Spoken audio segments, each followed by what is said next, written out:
Hello friends, మీ అందరూ కూడా ఒక గుడ్ న్యూస్. ఇన్స్టాగ్రామ్లో సోషల్ మీడియాలో నిబ్బీలు చేసి అతి చూసి మీరు అలసిపోయారా? అయితే ఇది ఖచ్చితంగా మీకు ఇది మంచి గుడ్ న్యూసే అవుతుంది.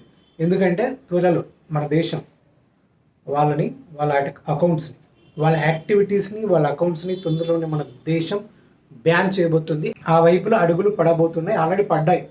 నారా లోకేష్ గారి ఆధ్వర్యంలో ఆంధ్రప్రదేశ్ నుంచి మొదలయ్యింది. ఫస్ట్ ఆస్ట్రేలియాలో మొదలైంది. ఆస్ట్రేలియాలో ఆల్రెడీ ఇంప్లిమెంట్ చేశారు. అక్కడ 16 ఇయర్స్ లోపు ఉన్న వాళ్ళు ఎవరు కూడా ఇన్స్టాగ్రామ్ అకౌంట్ క్రియేట్ చేసుకోవడానికి వాళ్ళకి అర్హతే లేదు. ఇప్పుడు కొంతమంది అనొచ్చు, ఏంటి ప్రాబ్లం ఏంటి, చిన్నప్పటి నుంచి సోషల్ మీడియా వాడితే చాలా మంచిదే కదా, దానివల్ల చాలా అడ్వాంటేజెస్ ఉంటాయి కదా, వాళ్ళకి నాలెడ్జ్ అనేది పెరుగుతుంది కదా అని చెప్పేసి అనుకుంటారు చాలామంది.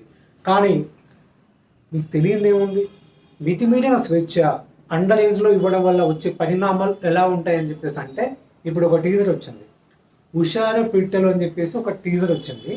ఆ టీజర్లో హీరోయిన్ హీరో వాళ్ళిద్దరు కూడా 16 ఇయర్స్ అంతే, అంతకు మించి ఒక్క రోజు కూడా వాళ్ళకి ఎక్కువ ఉండే అవకాశం లేదు. వాళ్ళు చేసే పనులు, వాళ్ళ యాక్టివిటీస్ అవన్నీ చూస్తూ ఉంటే మనకు అర్థమైపోతూ ఉంది వాళ్ళకు ఫ్రీడము, సోషల్ మీడియా ఎక్కువ యాక్సెస్ ఇవ్వడం వల్ల ఏం జరుగుతుందో.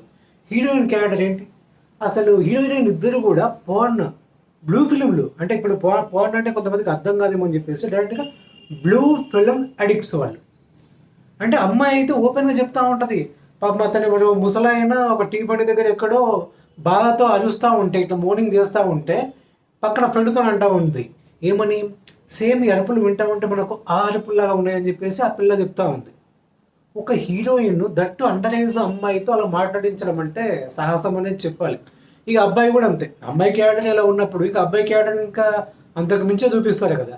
సో అలాగే చూపిస్తున్నారు, ఇద్దరు కూడా బ్లూ ఫిల్మ్ చూసుకోవడము, ఇంకా దాన్ని బయట ప్రపంచంలో ఇంప్లిమెంట్ చేయాలని చూడడం అంతే. చదువుకునే ఏజ్లో పాస్ అవుతామని చెప్పేసి అంటారు, ర్యాంక్ కొడతామని చెప్తూ కింద వీళ్ళు ఏం చేస్తూ ఉంటారు, చేతులు తడుముకుంటూ ఉంటారు అనమాట కిరాణా షాప్ ముందు. అంటే వాళ్ళు సినిమా ద్వారా ఏం చెప్పాలనుకుంటున్నారు అనేది, అంటే వాళ్ళపైన ఎలాంటి ఇన్ఫ్లుయెన్స్ ఉంటుందని చెప్పేసి ఇక్కడ అర్థమైపోతూ ఉంది. అంటే పేరు మాత్రమే చదువు, వీళ్ళు చేసే స్టడీ అంతా కూడా వేరు. సినిమా ఆ టీజర్ లాస్ట్ షాట్లో ఏంటో అరుపులు వినిపిస్తున్నాయి కూతురు గది నుంచి అని చెప్పేసి వచ్చి చూస్తే ఆల్రెడీ అక్కడ అతను ఆ రొమాన్స్లో పడిపోయి ఉంటుంది అనమాట అబ్బాయితో. ఫ్యాన్ ఉండగా కూడా ఎందుకు చెమటలు పట్టాయని చెప్పేసి అంటే బాగా కష్టపడి చదువుతున్నాను అన్నట్టుగా మాట్లాడుతూ ఉంటుంది. సో ఏసీ అప్పు చేసినా సరే ఏసీ కొంటానని చెప్పేసి మా అమ్మాయి యొక్క తండ్రికి చెప్తూ ఉంటాడు అన్నమాట. సో ఏం మాట్లాడాలి, ఏం చెప్పాలి. సో ఇలాంటి సినిమాలు వస్తున్నాయి. అంటే మేబీ వాళ్ళు దీని ఒక మెసేజ్ ఓరియంటెడ్ కింద మారుస్తున్నారు. బట్ మెసేజ్లు మన వాళ్ళకి ఎక్కదు కదా. ఆ చివరి క్లైమాక్స్ కంటే కూడా మిగతా సినిమా క్లైమాక్స్లో ఇచ్చే మెసేజ్ కంటే కూడా వాళ్ళకుండే యాటిట్యూడ్, వాళ్ళ క్యారెక్టరైజేషన్ బిగినింగ్ నుంచి కూడా ఫాలో అవుతారు. ఒక చెడునే ఎక్కువ తీసుకుంటారు అనమాట మన యూత్. సో అలాంటి సినిమాలు ఈరోజు జనరలైజ్ అయ్యే పరిస్థితి వచ్చిందంటే దానికి కారణం సోషల్ మీడియా, ఇన్స్టాగ్రామ్ ఇలాంటివి చాలా. సో ఖచ్చితంగా వాటిపైన అదుపు చేయడం అనేది ఏమాత్రం కూడా తప్పు కాదు. అస్సలు నేను మోడీ గారిని కానీ ఇప్పుడు దీన్ని ఎవరు చూసుకుంటారో వాళ్ళకు చేసే విన్నపం ఏంటంటే, అంటే బాగా చిన్న వాళ్ళకు కూడా కాదు, ఈ పెళ్ళైన ఆంటీలను కూడా కొంచెం, పెళ్ళైన అంకుల్ ఆంటీని కూడా కొంచెం ఆపేలాగా ఏదైనా ఉంటే. ఎందుకంటే పెళ్ళైన వాళ్ళు కొంచెం పద్ధతిగా, అంటే కొంచెం పద్ధతిగా ఉండాలి. ఆ తాలిబొట్టుగానే న్యాయం చేసేలాగా తాలిబొట్టు ఆ బరువు తెలిసిన వాళ్ళే ఉండాలి. ఇక పేరెందుకులో కానీ కొంతమంది ఒక చిన్న వీడియోతో వైరల్ అయిన తర్వాత ఇలాంటి డ్యాన్సులు వేస్తున్నారు. ఫాలోవర్స్ పెరిగే కొద్దీ మెల్లిమెల్లిగా ఎలాంటి సిచ్యువేషన్కి వస్తున్నారు పెళ్ళైన తర్వాత కూడా అనేది మన సోషల్ మీడియా అభిమానులకు బాగా తెలుసు. సో ఈ బ్యాన్ అనేది మంచిదే. ఆస్ట్రేలియాలో ఎలాగైతే బ్యాన్ చేస్తారు, దానివల్ల వాళ్ళకు ఫినాన్షియల్గా చాలా నష్టం వచ్చినా సరే వాళ్ళు ఒక డైరింగ్ స్టెప్ తీసుకున్నారు ఆస్ట్రేలియాలో. దాన్ని ఖచ్చితంగా మన ఆంధ్రప్రదేశ్ నుంచి స్టార్ట్ చేస్తారు అన్నట్టుగా టాక్ వస్తుంది. ఇండియా వైడ్గా కూడా దాన్ని ఇంప్లిమెంట్ చేయాలి. వీలైతే వల్గారిటీ అనేది ఏజ్ గ్రూప్తో సంబంధం లేకుండా పూర్తిగా తీసేసే ప్రయత్నం చేస్తే బాగా రిస్ట్రిక్షన్స్. ఇప్పుడు యూట్యూబ్లో మనం చిన్న చిన్న బూతులు మాట్లాడినా, పిచ్చి తమిళనాల్స్ పెట్టినా కానీ దానిపైన లిమిటెడ్ యాడ్స్ పడ్డము, లేకపోతే స్ట్రైకులు పడ్డము ఇలాంటివి జరుగుతూ ఉంటాయి కదా.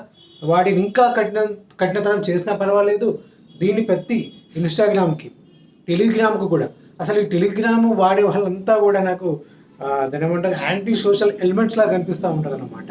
సో టెలిగ్రామ్ పైన అయితే అసలు ఎక్కువ ఫోకస్ చేయాలి. గట్టిగా మాట్లాడితే దాన్ని బ్యాన్ చేసినా కూడా పైసా నష్టం లేదు. దానిలో జరిగేదంతా కూడా ఎలాంటి కంటెంట్ మీకు తెలుసు. ఫేస్బుక్లో ఎలాంటి లింక్స్ పెడతారు? Telegram links. మీకు ఫుల్ వీడియో కావాలంటే టెలిగ్రామ్ ఛానల్ని ఫాలో అవ్వండి అని చెప్పేసి మొత్తం ఇలాంటివి జరుగుతూ ఉంటాయి. సో ఒక డార్క్ వెబ్ లాగా తయారవుతుంది అబ్బా టెలిగ్రామ్ అనేది. టెలిగ్రామ్ పైన, ఇన్స్టాగ్రామ్ పైన ప్రతి ఒక్క యాప్ పైన కూడా చాలా ఫోకస్ పెట్టాలి ఖచ్చితంగా. ఈ స్థాయిలో ఆల్రెడీ చాలా చేజరిపోయింది యువత. ఇప్పుడే మన వాళ్ళని అడ్డుకట్ట వేయకపోతే ఇంకా దొరకరు. అందరూ ఊహించని స్థాయికి పతనం అవుతారు. ఇంకా ఎలాంటి సినిమాలు వస్తాయో తెలియదు. ఇంకా అండర్ ఏజ్ వాళ్ళకి సోషల్ మీడియా బ్యాన్ చేయడం పైన ఇది నా ఒపీనియన్. మీ ఒపీనియన్ ఏంటో కూడా ఖచ్చితంగా మీరు కామెంట్లో వ్యక్తం చేస్తారని ఆశిస్తున్నాను. Okay, thank you.